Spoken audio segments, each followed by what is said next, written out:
श्री शिवाय नमस्तुभ्यम। हर हर महादेव। ओम नमः शिवाय। हिंदू धर्म में फाल्गुन मास कृष्ण पक्ष चतुर्दशी का विशेष महत्व है, क्योंकि इस दिन को महाशिवरात्रि के रूप में बहुत धूमधाम से मनाया जाता है। मान्यताओं के अनुसार इस दिन भगवान शिव और माता पार्वती जी का विवाह हुआ था। इसी दिन भगवान शिव ने गृहस्थ जीवन में प्रवेश किया था। महाशिवरात्रि के दिन भगवान शिव का पूजन और उनका जलाभिषेक करना विशेष पुण्यदायी माना जाता है। मान्यताओं के अनुसार इस दिन शिवलिंग का जलाभिषेक करने से या रुद्राभिषेक करने से भगवान शिव के आशीर्वाद से जीवन के तमाम कष्ट दूर हो जाते हैं, बाधाएं दूर हो जाती हैं, जीवन में सुख समृद्धि और शांति का आगमन होता है।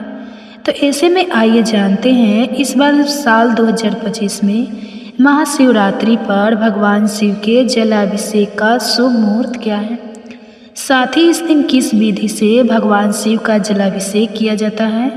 हिंदू पंचांग के अनुसार इस बार फाल्गुन महीने की कृष्ण पक्ष की चतुर्दशी तिथि 26 फरवरी दिन बुधवार को सुबह 11:09 से प्रारंभ होगी और जिसकी समाप्ति होगी 27 फरवरी गुरुवार को सुबह 8:54 पर। महाशिवरात्रि में मुख्य पूजा रात के समय में की जाती है, इसलिए इस बार महाशिवरात्रि का व्रत भी 26 फरवरी को ही रखा जाएगा और इसी दिन भगवान शिव का पूजन और जलाभिषेक भी किया जाएगा। महाशिवरात्रि के दिन भगवान शिव का जलाभिषेक ब्रह्मा मुहूर्त से ही प्रारंभ हो जाता है।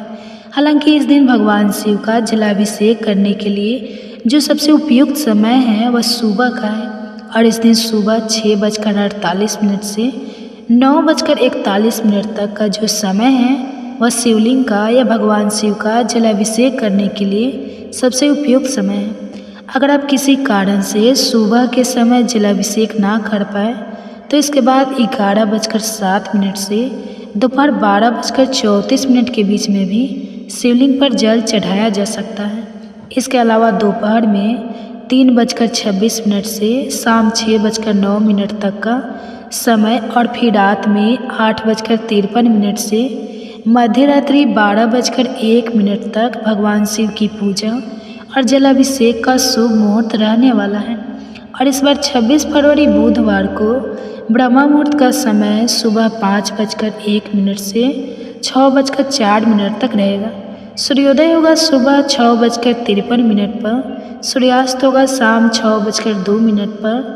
इस बार महाशिवरात्रि का पर्व बहुत ही दुर्लभ और शुभ योगों में मनाया जाएगा, जिसमें शिव का योग और सिद्धि योग है। शिव योग रात 11:41 तक रहेगा और उसके बाद में सिद्धि योग प्रारंभ हो जाएगा। अमृत काल का समय सुबह 6:02 से 7:31 तक रहेगा।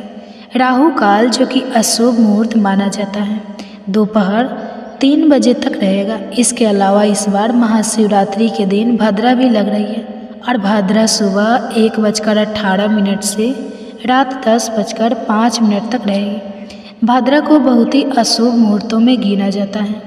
भद्रा जब तक रहती है तब तक कोई भी शुभ काम करने से बचा जाता है, लेकिन हर बार भद्रा अशुभ हो यह जरूरी नहीं, क्योंकि भद्रा का वास निर्भर करता है कि कहाँ पर है। इस बार क्योंकि भद्रा का वास पाताल में रहने वाला है और जब पाताल में भद्रा का वास होता है या स्वर्ग लोक में भद्रा का वास होता है तो वह पृथ्वी लोक पर अशुभ नहीं मानी जाती है। और वैसे भी इस बार शिवरात्रि का महाशिवयोग है तो भद्रा का कोई भी अशुभ प्रभाव महाशिवरात्रि के दिन नहीं पड़ने वाला है। आप पूजा पाठ या जलाभिषेक आराम से कर सकते हैं। महाशिवरात्रि के व्रत में रात के समय या प्रदोष काल के समय मुख्य पूजा की जाती है। तो अब आपको बताते हैं निश्चिता काल मुहूर्त, प्रदोष काल और 4 पहर की पूजा के मुहूर्त के बारे में। 26 फरवरी बुधवार को प्रदोष काल मुहूर्त रहेगा शाम 5:04 से 7:10 तक। निश्चिता काल मुहूर्त रहेगा रात 12:09 से 1 बजे तक। तो जो भी भक्त उपवास रखने वाले हैं उन भक्तों को इन मुहूर्तों में जरूर पूजा करनी चाहिए। हो सके तो जितने भी शुभ मुहूर्त हैं उन सभी में पूजा कर ले। यदि संभव ना हो तो किसी भी एक मुहूर्त में, चाहे प्रदोष काल हो या निश्चिता काल मुहूर्त हो, आप पूजा या जलाभिषेक या फिर रुद्राभिषेक भी करना चाहते हैं तो कर सकते हैं। अब जानिए 4 पहर की पूजा के शुभ मुहूर्त के बारे में। तो प्रथम पहर पूजा समय रहेगा शाम 6:19 से रात 9:26 तक। दूसरे पहर की पूजा का शुभ मुहूर्त रहेगा रात 9:26 से मध्य रात्रि 12:34 तक।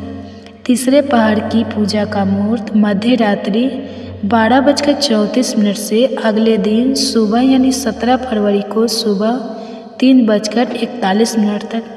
चौथे और अंतिम पहर की पूजा का शुभ मुहूर्त सुबह 3:41 से 6:48 तक रहेगा। महाशिवरात्रि में चतुर्थी तिथि की मध्य रात्रि से लेकर अगले दिन तक पूजा की जाती है। जो भक्त होते हैं वह रात भर जागरण करके चारों पहरों में पूजा करते हैं, जलाभिषेक करते हैं या अलग अलग सामग्रियों से भगवान शिव को प्रसन्न करते हैं। जिनके लिए सभी मुहूर्तों में पूजा करना संभव हो वह सभी चारों पहरों में पूजा कर सकते हैं। जो लोग ऐसा ना कर सके वह प्रथम पहर और अंतिम पहर में भी पूजा कर सकते हैं। महाशिवरात्रि में सारा दिन व्रत रखकर अगले दिन जल चढ़ाने के बाद ही व्रत खोला जाता है।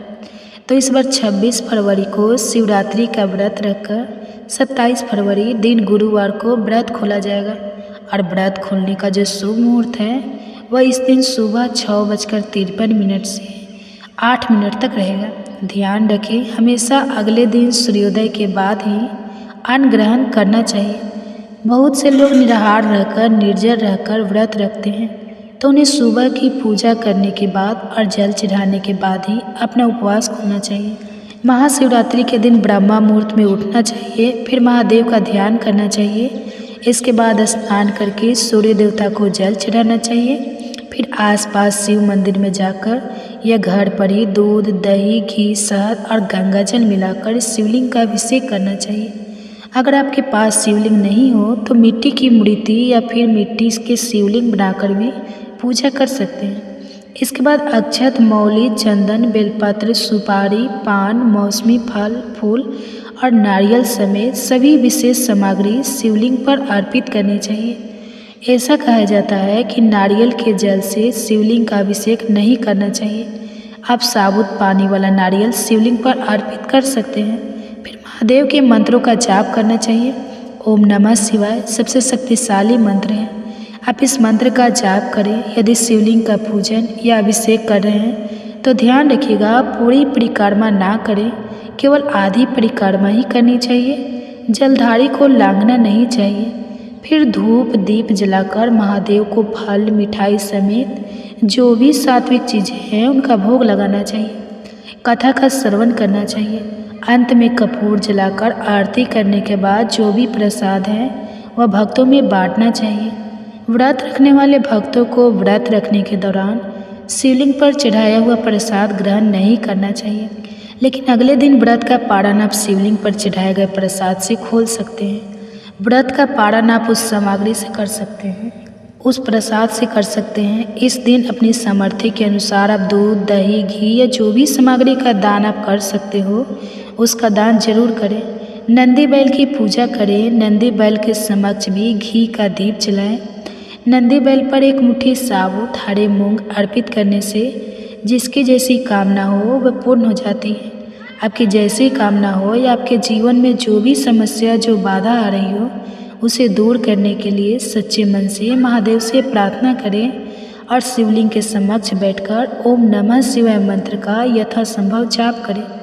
शिव चालीसा का पाठ करें। रोगों से मुक्ति पाने के लिए महामृत्युंजय मंत्र का जाप करें और भगवान शिव सहित माता पार्वती जी का भी पूजन करें। यदि कुंवारे लोग इस दिन विवाह की इच्छा से व्रत रखते हैं, पूजन करते हैं तो उनके विवाह में आ रही बाधाएं दूर होती हैं। और यदि दाम्पत्य जीवन में मधुरता लाने के लिए पूजा करते हैं तो आप इस दिन कोई भी मीठी चीज़ शिवलिंग पर जरूर अर्पित करें। जैसे गुड़ या घी आप जल में डालकर शिवलिंग पर अर्पित कर सकते हैं। तो यह थी आज की वीडियो। अगर आपको जानकारी पसंद आई हो तो वीडियो को लाइक करना मत भूलिए। अगर हमारे चैनल पर नए आए हैं, हमारी आवाज़ आज पहली बार सुन रहे हैं तो प्लीज़ चैनल को सब्सक्राइब जरूर कीजिए और साथ ही बेल आइकन को भी प्रेस कर लीजिए ताकि हमारी वीडियो आपके पास जल्दी पहुंच सके। धन्यवाद।